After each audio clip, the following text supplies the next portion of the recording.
Hi class, it's Mr. Thurwanger here. I hope you're enjoying your social distancing. I hope you're missing school. I sure know that I am. Today what we're going to be doing, as you can see behind me, I have one of my sheep here on the stand. So this is called a sheep stand that she is standing on.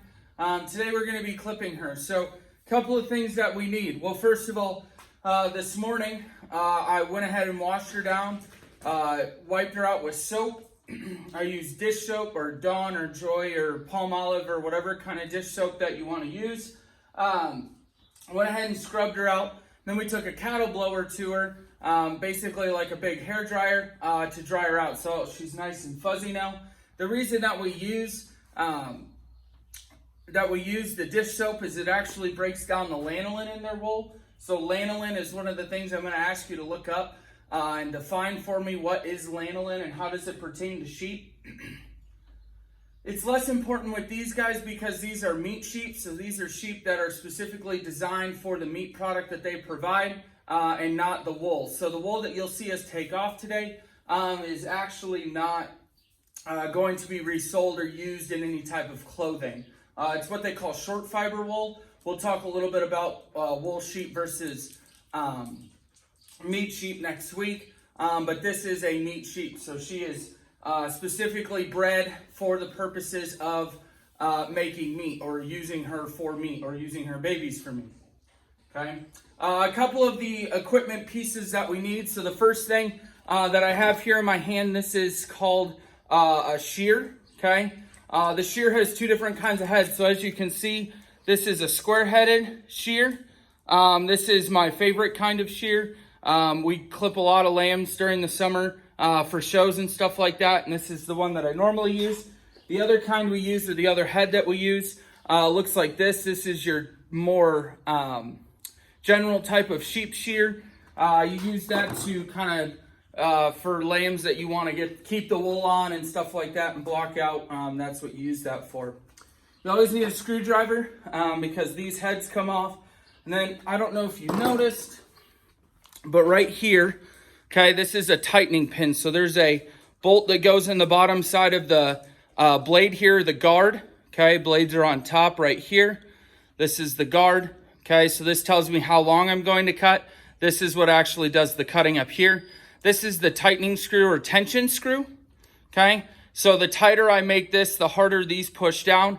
And actually, in terms of sheep shearing, the tighter this is, okay, the better this cuts and the cleaner the cut is. So I want to make sure that this is really, really tight. The other important thing we've got to pay attention to, sheep shears, and because we're cutting wool, we actually have to use a lot of oil. So we got to make sure that our equipment stays oiled. Okay, so I'll add oil to the actual gear chamber, which is right in here. And then I'll also add oil to the actual blades here to keep these moving. And to keep all the gears and everything moving as well. Okay, just so we don't overheat anything like that. Very simple operation. This is a single speed, so it only has one variation in terms of how fast the blades go. And that's just operated right here. Okay, the blades rotate rather quickly, and you can kind of see that here. You can see some of those blades moving. All there is just a little piece inside of here that rotates in a circle that moves those blades back and forth. This is the oil. I'm actually running low. I realized as I was getting ready to do this today that I probably should have ordered more, but this should be enough. So when we're oiling everything up, we want to make sure that it goes on the actual blade itself. Run that for a little bit, get that going. And then there's also an oil hole right up above, and that's what actually goes down into the gear. So as you can see, all that oil is falling out, which means we got enough in the cavity. We run that for a little bit, get everything lubricated up. The other thing we're going to be doing today, and this is typically something I do twice a year, normally when I shear, is we're going to be using these, okay? So these are hoof trimmers, okay? They work very similar to scissors, okay? And all you have to do is cut, okay, like scissors. So you'll actually see me do some hoof trimming today too. So basically how this is going to go, I'm going to start shearing this sheep down the side. You can kind of watch the wool fall off a little bit. And you could see my dog in the background. That's Brandy. Okay. But you'll kind of watch the wool fall off of her. I'll give you an up close look of kind of how much wool we're taking off. The reason that we do this is because, one, they grow better. Okay. So typically you want, your lambs to stay healthy and getting rid of a lot of hair, much like you get a haircut probably once a month or once every other month. Okay, these guys get trimmed twice a year, once in the spring and once in the fall. So this is our spring trimming. They'll stay like this. They'll grow wool all throughout the summer, and then we'll come back in September or October and we'll shear them all down again.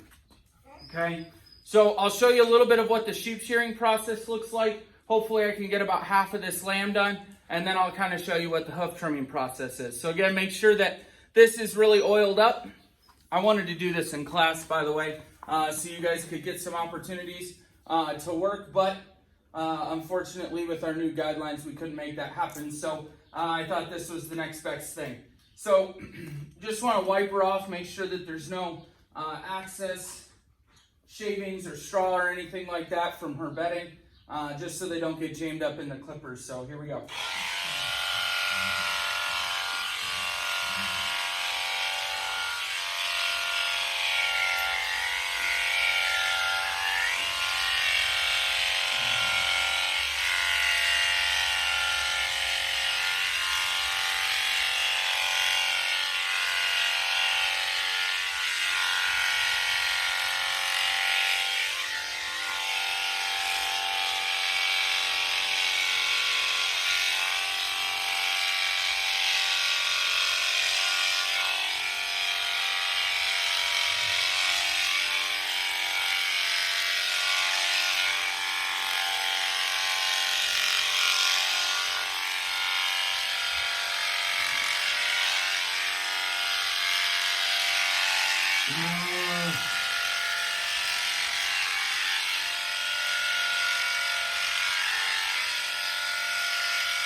All right, so that's about half a lamb done.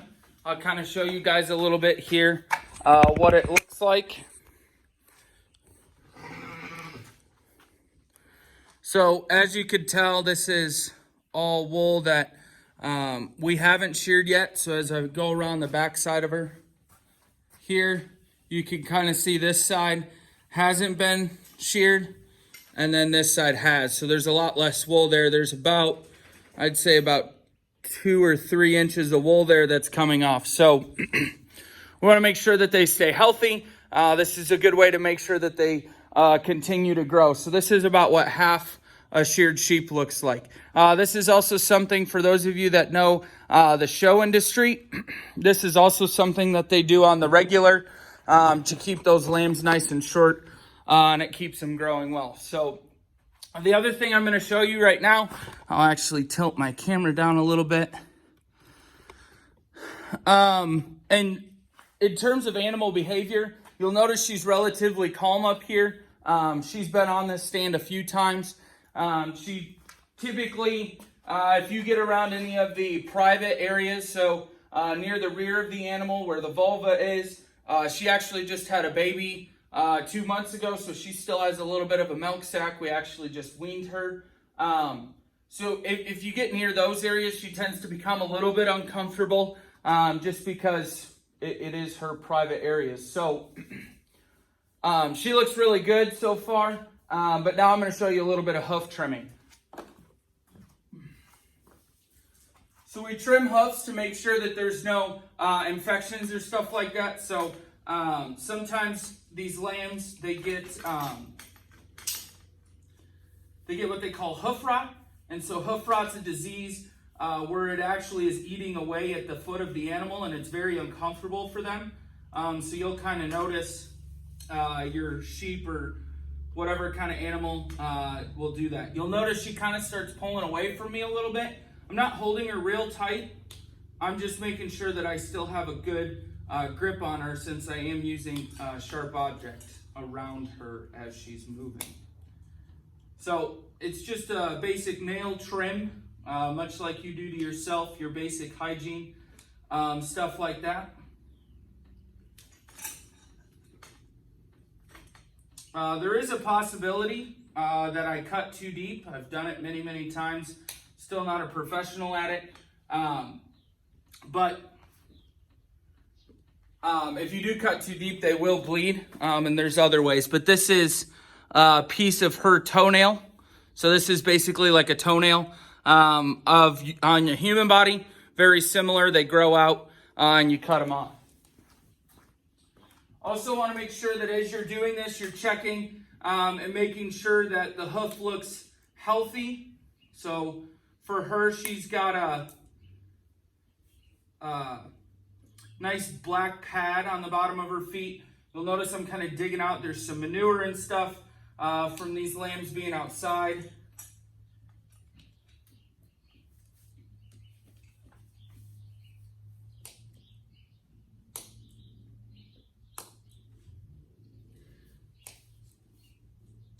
This is also something people who show do pretty regularly because this is a good way to make sure that your lambs are walking. So that was her front foot. Her front foot shape has changed quite a bit actually, which is a good thing. We don't want her to stand funny because that can lead to hip problems and stuff like that, much like if you've got bad ankles or something like that. You don't want that. Now, back legs become a little bit more interesting. For those of you who have been around livestock, you know that when they feel threatened or things like that, a lot of times what they'll do is they'll kick.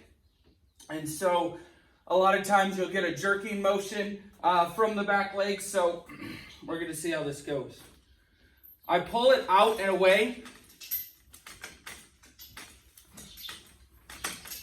And almost inhibit her from being able to move. Okay, so you'll notice she is jumping a little bit. The further or the closer it is to her body, the easier it is for her to kick. And as you can tell, she's not a fan. But I'm doing the same thing, I'm just trimming. But I've also got to be quick on my feet as to not cut myself as she's kicking.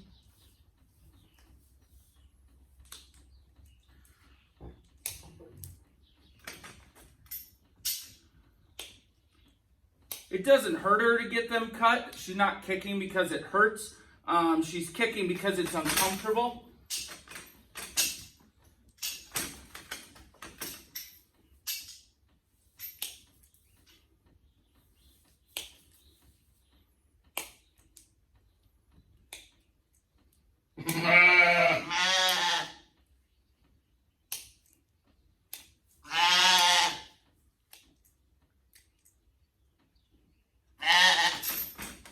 So that looks good. So our toenails get long, much like humans do. So you want to make sure that you keep them up and healthy, much like we would ourselves. Treat them just as good as you treat yourself, and they'll do a lot of really good work for you. You'll also notice I have left wool down here on her legs. That is a breed characteristic. That's a show thing. That you want to leave those legs a little bit woolly. Next week, we're actually going to be talking about breed characteristics. We're going to be talking about like what defines a breed, what are different kinds of breeds of sheep and cattle and hogs and all that kind of stuff. So we'll identify some sheep don't have any wool on their legs. Some sheep don't have any wool on their heads. Some sheep have wool everywhere. So this is just a breed characteristic of hers to have the long leg hair. So I will actually be leaving that as I continue to clip, but just making sure that I leave myself a little bit of room here to work. But I'll go ahead and continue to clip her. As you can see, I'll show you here really quick. I've got 2 more lambs over here, ewe lambs that will also need to be clipped today. So this is just my first lamb. And then just for cuteness sake, I'll go ahead and show you my baby lamb. So he was born February 5th. He just got weaned this weekend, so he's just starting to figure out on his own what's going on. My dog absolutely loves playing with the baby lamb. They are best friends, I guess you could say. But yeah, so he's about 2 months old, probably weighs 20-ish pounds. So he'll actually grow up to be as big as some of the others. But yes, he is absolutely adorable. He has only gotten more adorable as the time goes on. But he'll actually go to a family for showing purposes. So he'll actually get shown hopefully this summer as long as we're done with this pandemic thing. So I hope you enjoyed the sheep shearing demonstration. I hope that everybody at your house is staying healthy, staying safe. I hope that you are enjoying and not going too stir crazy for some of you. If you have any questions, please reach out, email me. I'm around and available. So other than that, I'll go ahead and let you go for the week. Enjoy your weekend. Have a good holiday. Bye, guys.